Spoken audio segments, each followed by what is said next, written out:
There's a conversation you've been avoiding. You know the one. It's the employee whose performance has been slipping for months and everyone on the team notices, but nobody said anything. Or it's your boss and you need to push back on an unrealistic deadline and you're afraid of what it'll cost you. It's a coworker who's toxic or an unreasonable client or a volunteer who needs to step down. And every day that conversation sits there, unspoken, growing heavier. Here's the thing, how you handle that conversation reveals what you actually believe about leadership. Not what you say you believe, what you truly believe. Most leaders will default to one of two failed approaches.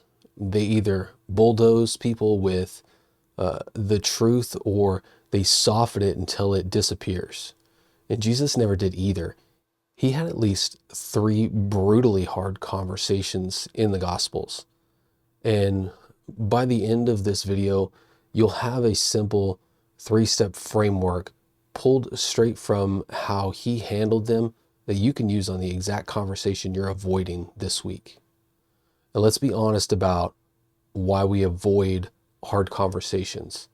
It's not because we don't know what to say.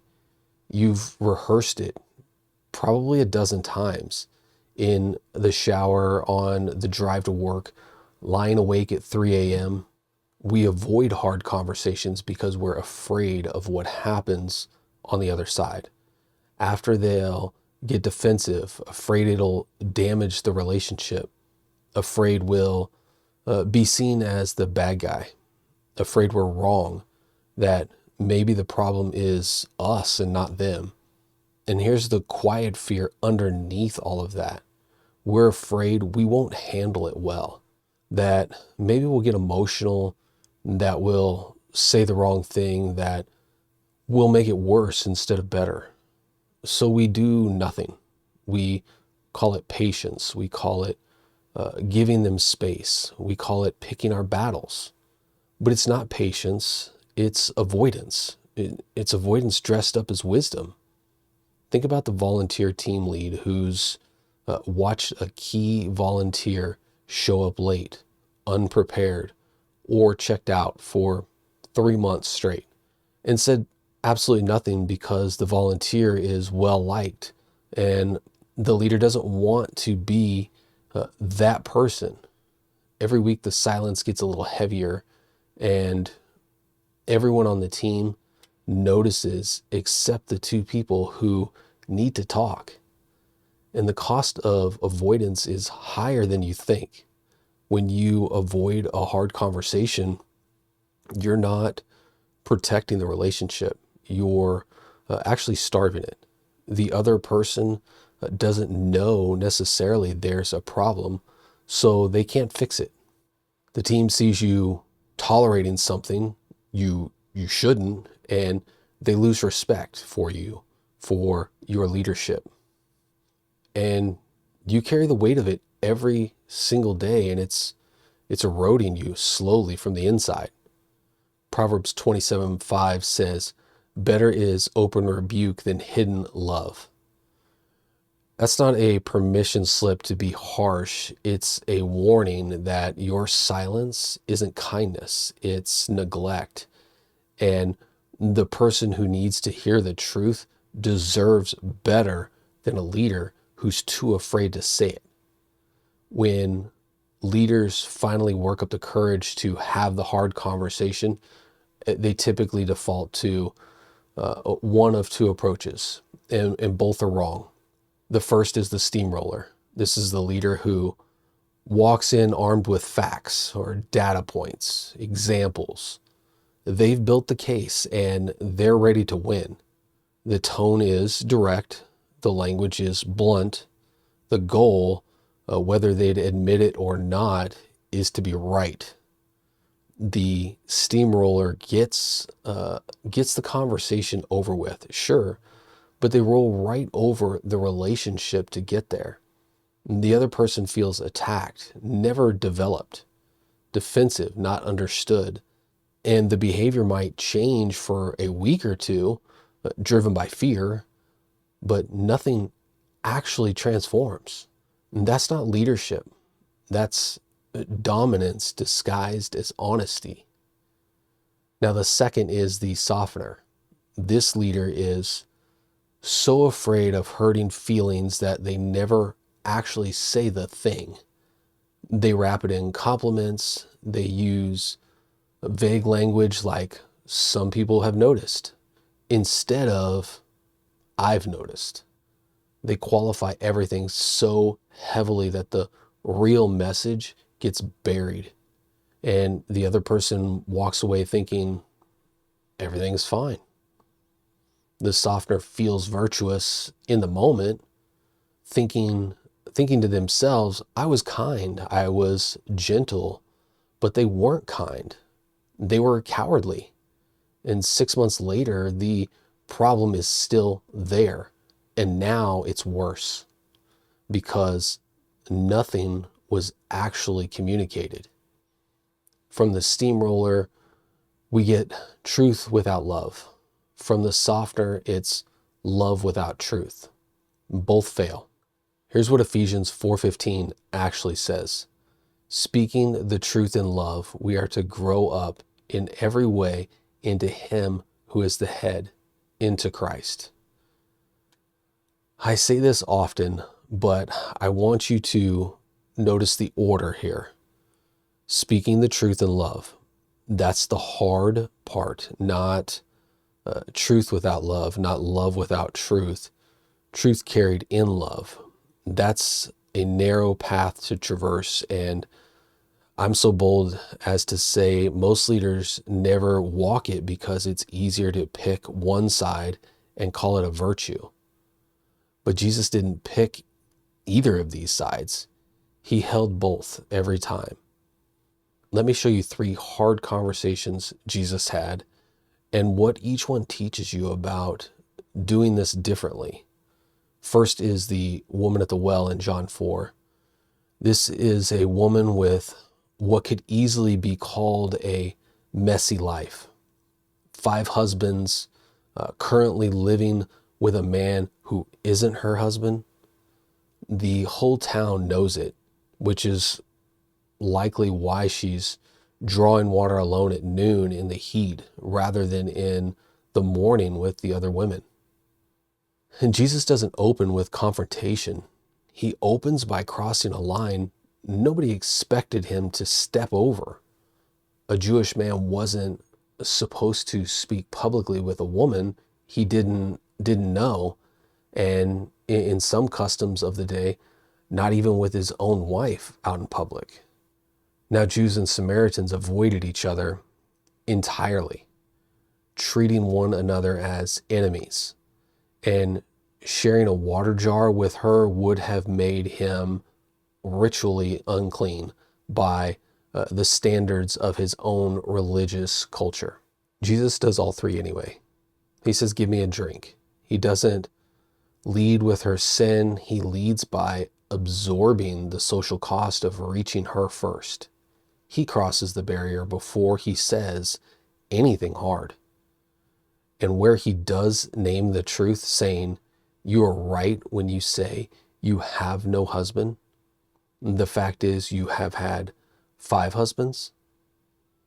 She doesn't shut down because he's already shown her before he said a word about her past that he saw her as a person worth approaching. And lesson 1 is that connection before correction sometimes costs you something. If you haven't built enough relational capital for the conversation to land, slow down.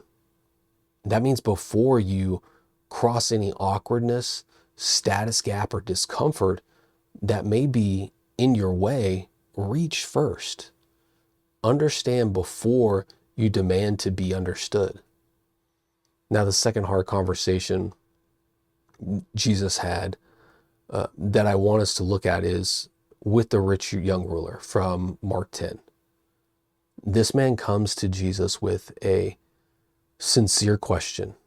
What must I do to inherit eternal life? He's kept the commandments since he was a boy. He is eager. He's earnest. And Jesus, the text says, looking at him, loved him. Then he says the hardest thing the man has ever heard. Sell all that you have and give it to the poor. Notice first that Jesus loved him. And then he said the hard thing. Not love instead of truth, love that empowered the truth. And the man walked away sad, for what I can only interpret as he wasn't ready to pay the cost of being a disciple of Christ. And here's what's easy to miss. The text doesn't tell us what happened to him after that. We don't know if he went home and wrestled with it. We don't know if he came back. Scripture just leaves it there. And that brings us to lesson 2. You can't control the outcome. And you don't get to know the ending. Jesus did it perfectly with total truth, total love, zero manipulation, and the man still walked away sad in that moment. Your job is to speak the truth in love. What the other person does with it, now or later, is between them and God. Release yourself from the responsibility of managing their response. Finally, the third conversation we'll look at is Peter's restoration. And that's recorded in John 21. Peter denied Jesus 3 times, very publicly, after swearing he never would do that. And this, in my opinion, is the most awkward, painful conversation imaginable. And Jesus doesn't ambush him. He doesn't call him out in front of the others. He pulls him aside after breakfast and asks, Simon, do you love me? 3 times, 1 for each denial, but not to shame him, to restore him, and to put him back to work. Jesus already knew Peter loved him. He wasn't asking to get information. He was giving Peter the chance to say out loud 3 times what he denied out loud 3 times. And after each answer, Jesus didn't just say, you're forgiven. He said, feed my sheep. Restoration wasn't the end of the conversation. It was the beginning of a new assignment. Jesus could have said, you failed me. Instead, he said, feed my sheep. So lesson 3 is that the goal isn't to punish, it's to restore. The hard conversation isn't about making someone feel bad enough to change. It's about clearing the obstacles so they can move forward. Always point toward the future, not just the past. Remember connection before correction, even when it costs you something. Speak the truth in love. Aim at restoration and release the outcome. That's what we can observe Jesus modeling. And it's nothing like the steamroller or the softener. Here's what nobody tells you before you try this. You can do everything right and it can still go sideways. You connect first. You name the truth clearly, not aggressively. You point toward the future, and the other person gets defensive anyway. Or they shut down, or nothing changes at all. And 3 weeks later, you're right back where you started. If that happens, here's the question underneath your discouragement. Did I fail? Go back to the rich young ruler. Jesus did not chase him down the road. He didn't soften the ask to keep the relationship intact. He didn't treat the man's sadness as evidence that he handled it wrong. He let the man walk away. And the text moves on to the next moment with no hint that Jesus second guessed himself. That's the piece most leaders never allow themselves to internalize. Your faithfulness in the conversation is not measured by the other person's response to it. If you connected honestly, spoke the truth without cruelty, and aimed at restoration rather than punishment, you did your part. What they do with it belongs to them, not to you. This matters for your own leadership health, not just theirs. If you tie your sense of having led well to whether the other person responds the way you hoped, you'll either avoid hard conversations altogether or start manipulating outcomes to protect your own sense of success. Neither one is leadership. Your identity as a leader has to be anchored in obedience to God, not in the other person's reaction. You cannot control their heart, and you were never supposed to. So here's the framework, your 3 steps. Use it the next time you need to have that conversation. Step 1, connect before you correct. Before you say the hard thing, ask a question that shows you see them as a person, not a problem. You could open with, how are you doing, really? Or, I want to understand your perspective before I share mine. It could be, you could open with, help me see this from your side. This isn't a tactic, it's genuine. If you can't ask the question honestly, well, you're not ready to have the conversation. Wait until you can. All right, step 2, name the truth clearly, not aggressively. And this may sound cliche, but use I statements, not you always or you never. Those are accusations. Say instead, I've noticed that deadlines have been slipping, and I want to talk about what's going on. Or you could say, there's something I need to share with you, and it's hard for me to say. You might even say, when this happened, whatever the thing is, here's what I experienced.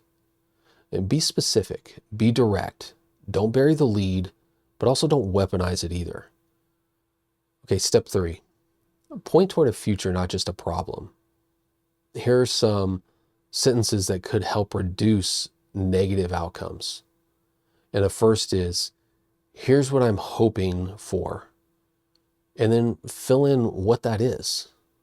Or I want us to figure this out together. Or you could say, I believe you can do this and I want to be there to help. The goal is restoration, the relationship, the performance, the trust. So name the destination, not just the detour. It's 3 steps. Connect, name the truth, point toward the future. Steps 1 and 2 are yours to control. Step 3, how they actually respond isn't. Do your part faithfully and release the rest. 1 conversation, not 3, and you do the hard work of preparing beforehand in prayer, in the quiet with God, so that when you open your mouth, you're not just reacting, you're leading. That conversation you've been avoiding, it's not going to get easier waiting. But you don't have to be the steamroller or the softener. You can be the leader who connects first, speaks the truth clearly, and points toward restoration. That's how Jesus did it, and his Spirit is in you. Pick the conversation you know you need to have this week.